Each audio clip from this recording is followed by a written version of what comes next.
नमस्कार. श्री स्वामी समर्थ. जय जय स्वामी समर्थ. स्वामी तुमच्या सर्वांच्या चांगल्या मनोकामना पूर्ण करोत आणि तुम्हाला सुखात आनंदात हसत खेळत ठेवत हीच स्वामी चरणी प्रार्थना. स्वामी भक्त हो, आपण स्वामींना मनापासून हाक दिली तर स्वामी आपल्याला दर्शन देतात. आपल्या सर्व प्रपंचाचा भाग स्वामीवर सोपवून पहा, तेच सर्व काही सांभाळतील. फक्त नित्य स्वामी नाम घेत राहा. स्वामी महाराज आपल्यावर लक्ष ठेवून आहेत हे कधीही विसरू नका. फक्त स्वामींनी दाखवलेल्या मार्गाने चालत राहा. स्वामी तुम्हाला योग्यच मार्ग दाखवत राहतील. तो मार्ग स्वीकार करा. तुमच्या जीवनाचे सोने झाल्याशिवाय राहणार नाही.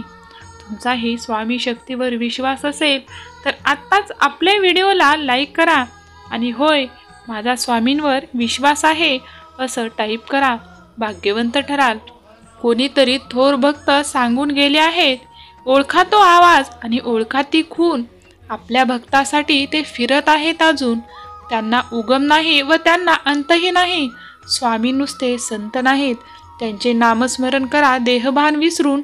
ते हळूच येतील आणि कानात सांगून जातील की भिवू नकोस, मी तुझ्या पाठीशी आहे. पाय पडता पडता सावरले, कारण पाठीमागे ब्रह्मांड नायक स्वामी उभे होते. तुम्हालाही हा अनुभव नक्कीच येईल. फक्त स्वामींच्या अस्तित्वाचा स्वीकार करा. त्यांची प्रचिती घेण्यासाठी त्यांच्या परिवारात सामील व्हा. त्यांचे विचार जीवनामध्ये आत्मसात करा. स्वामींचे दर्शन आणि स्वामींची प्रचिती तुम्हाला वेळोवेळी येत जाईल.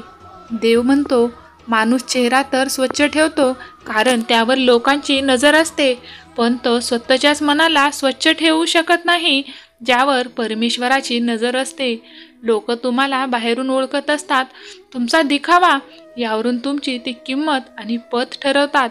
परंतु परमेश्वर हा अंतर्यामी आहे. तो तुम्हाला बाहेरून नाही तर आतून जाणते. तुमचे मन, तुमचा स्वभाव, तुमची वर्तणूक ते न सांगताही ओळखून जातात. कोणाचीही पत, त्याचे रूप, त्याचा पैसा आणि त्याचे धन पाहून ठरवू नका, तर त्याचे मन आणि त्यांचा स्वभाव पाहून ठरवा. स्वामी म्हणतात, प्रत्येक गोष्ट मनासारखी झाली असती तर आनंद नावाच्या शब्दाला किंमतच राहिली नसती. तुम्ही प्रत्येक वेळी तुमच्या मनासारखे सर्व काही घडावे आणि देवाने तुम्ही मागितलेल्या प्रत्येक गोष्टी तुम्हाला द्याव्यात हा अट्टहास करू नका.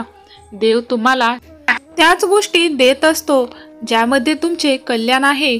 प्रत्येक वेळी प्रत्येक गोष्ट मिळालीच तर तुम्हाला देवाचे मूल्य राहणार नाही आणि तुमच्या जीवनातून सुख हरवून जाईल. त्यामुळे देव तुम्हाला ज्या गोष्टी देत आहे त्या गोष्टी आनंदाने स्वीकार करा. भले त्या चांगल्या असतील किंवा वाईट असतील. प्रत्येक चांगल्या गोष्टीच्या मागे वाईट सत्य लपलेले असते आणि प्रत्येक वाईट घटनेच्या मागे एक सुखाचा क्षण येतच असतो. कधीही सहन करू शकत नाही अशा अडचणी आणि त्रास स्वामी आपल्याला कधीच देत नाहीत.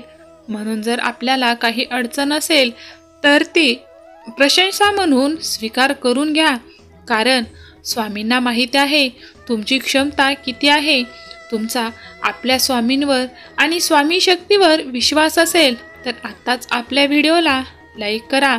भाग्यवान ठराल. स्वामी म्हणतात, आज तुमच्या नशिबाचे बंद झालेले दरवाजे तुमच्यासाठी उघडले जातील. आपल्याला दुःख देणारे जगात कमी नाही हे जितकं सत्य आहे तितकंच सत्य हेही आहे की आपल्याला आईच्या मायेने जवळ घेणारे स्वामीशिवाय दुसरे कोणीही नाही.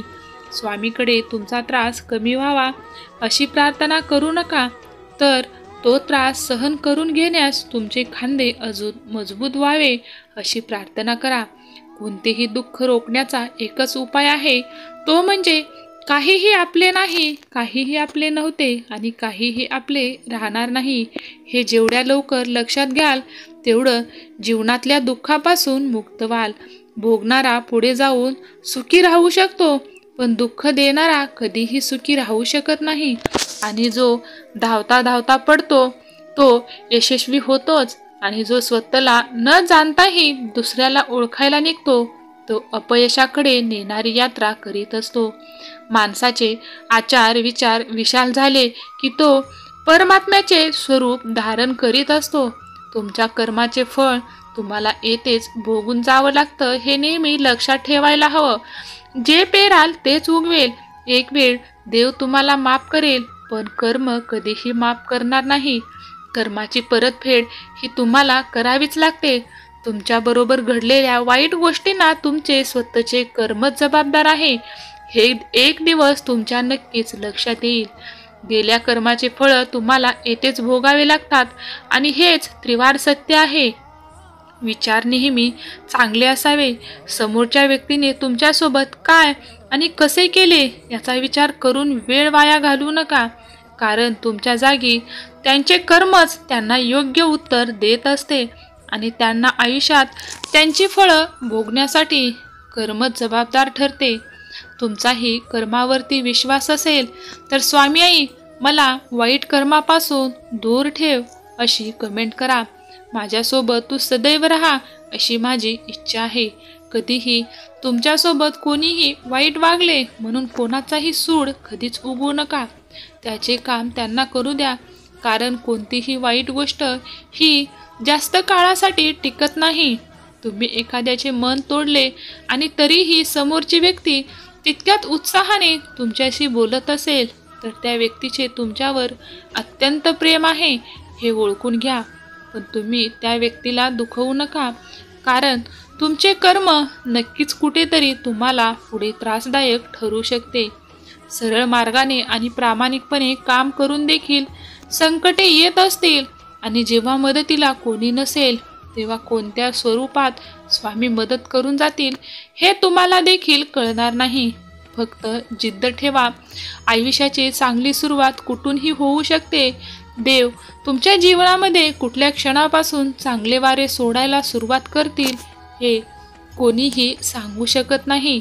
देवाच्या मनात काय चालू आहे आणि तुमच्यासाठी त्यांनी पुढे काय लिहून ठेवले आहे हे फक्त स्वामीच जाणू. आपण फक्त त्यांनी दाखवलेल्या मार्गाने चालायचे, काम करायचे. बाकी सर्व देवावरती सोडून द्या. देव तुम्हाला तुमच्या योग्य स्थानी नक्कीच पोहोचवतील. हा विश्वास ठेवून तुम्ही तुमचे कर्म करत राहा. तुमच्या जीवनाचे कल्याण झाल्याशिवाय राहणार नाही. धन्यवाद. श्री स्वामी समर्थ. जय जय स्वामी समर्थ. तुम्ही हा संदेश शेवटपर्यंत पाहिल्याबद्दल तुमचे खूप खूप आभार. स्वामींनी तुमच्या सर्व चांगल्या इच्छा आणि मनोकामना पूर्ण कराव्यात. तुम्हाला यश भरभराट द्यावी हेच स्वामीचरणी मनापासून प्रार्थना. धन्यवाद. श्री स्वामी समर्थ. जय जय स्वामी समर्थ.